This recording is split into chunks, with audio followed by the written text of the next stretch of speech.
उपाध्यक्ष महोदय, वर्तमान वित्त अधिनियम सदन के सामने प्रस्तुत है।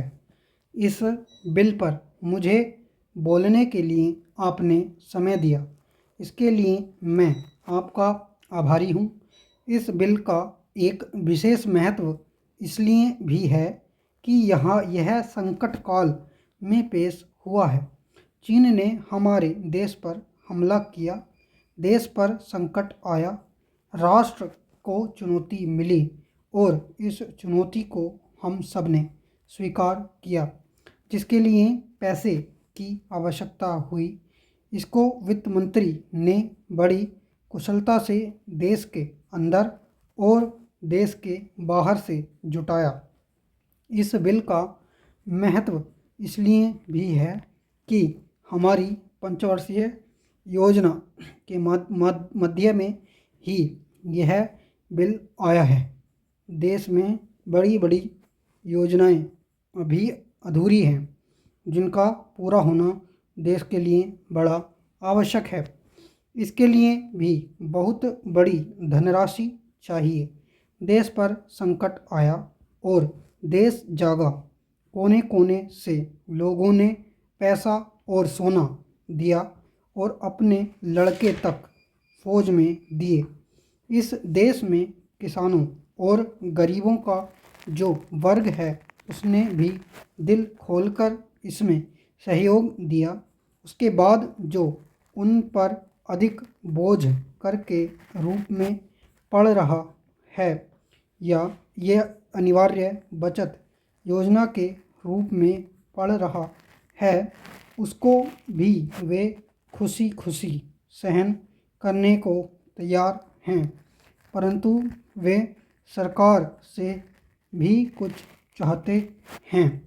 वे चाहते हैं कि उनकी जो गाढ़ी कमाई का पैसा है, खून पसीने का जो पैसा है, वह व्यर्थ के कार्यों में न लग जाए और उसका सदुपयोग हो। इसके अतिरिक्त उनकी कुछ अपनी दिक्कतें और परेशानियां हैं, जिनकी ओर सरकार का ध्यान चाहिए। इस आपातकाल के समय में तो उनको इन आए दिन की कठिनाइयों से राहत मिलनी चाहिए।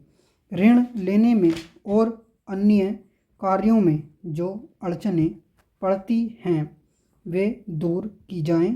किसान भारत की रीढ़ है। अगर इनको सुविधाएं दी जाएंगी तो देश आगे बढ़ेगा। आज जहां देश के साधारण लोगों ने इस सरकार का हाथ बटाया, वहां एक वर्ग ने, जो कि धनी वर्ग कहलाता है, अपने साधनों के अनुसार सरकार के सुरक्षा कार्यों में सहायता नहीं की। मैं यह नहीं कहता कि उन्होंने बिल्कुल सहायता नहीं की, लेकिन अपनी स्थिति के अनुसार सहायता नहीं की। जहाँ तक योजनाओं का संबंध है, इस देश को समृद्धशाली बनाने के लिए योजनाओं पर काफ़ी काम हो रहा है। उपाध्यक्ष महोदय, इसमें कोई संदेह नहीं है, लेकिन कई स्थानों पर देखा गया है कि काफ़ी काम हो रहा है, जबकि कुछ को इतनी उपेक्षा की दृष्टि से देखा जाता है कि वहाँ काम न होने के कारण वे इलाके विकास की दृष्टि से पीछे रह जाते हैं। मैं उत्तर प्रदेश का उदाहरण आपके सामने रखना चाहता हूँ। वहाँ पर चाहे उद्योग धंधों की योजना हो या किसी अन्य विकास के विषय में हो, दूसरे राज्यों की तुलना में वहाँ बहुत कम काम हो रहा है और वह पिछड़ता ही चला जा रहा है।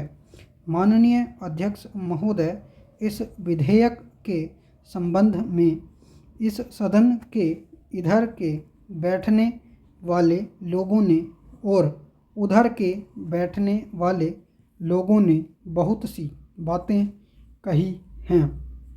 जैसा यह विधेयक है, इसको अभी प्रवर समिति के सामने विचार के लिए जाना है और वहाँ से विचार होने के बाद यह इस सदन के सम्मुख फिर से विचार के लिए प्रस्तुत किया जाएगा। तब माननीय सदस्यों को पूरे तरीके से यह अधिकार होगा कि जहाँ तक इसके अनुबंधों का संबंध है उसमें परिवर्तन कर सकते हैं या उनको हटा सकते हैं। कल से जो बातें हो रही हैं वह सब नोट की गई हैं और मैंने बहुत सी बातों को सुना है। प्रवर समिति में उन सब बातों पर विचार किया जाएगा। बहुत से माननीय सदस्यों ने इस तरह की बातें कही हैं, वह बहुत आवश्यक मालूम हुई हैं और जैसा कि मैंने कहा है कि उन पर विचार किया जाएगा। जहाँ तक सहकारिता का संबंध है, चाहे इधर के बैठने वाले माननीय सदस्य हों, चाहे उधर के बैठने वाले माननीय सदस्य हों, सबकी यह मांग है कि जब हम जनतंत्र में विश्वास करते हैं और अपने यहाँ प्रजातांत्रिक प्रणाली कायम कर ली है और जबकि देश में गरीबी है और उसका गलत लाभ भी उठाया जाता है, तब सहकारिता की बहुत आवश्यकता है। इसको रोकने की आवश्यकता है। यह सभी लोगों की राय है।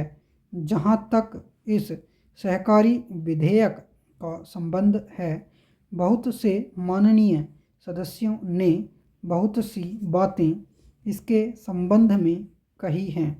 मैं सब बातों का विवरण में तो उत्तर नहीं दे सकता हूँ, लेकिन मैं थोड़े में खास बातों का उत्तर देने की कोशिश करूँगा। जैसा मैंने अभी कहा, जब हमने अपने यहाँ जनतंत्र कायम किया है तो हमें अपने समाज के ढांचे को बदलना पड़ेगा। स्टॉप।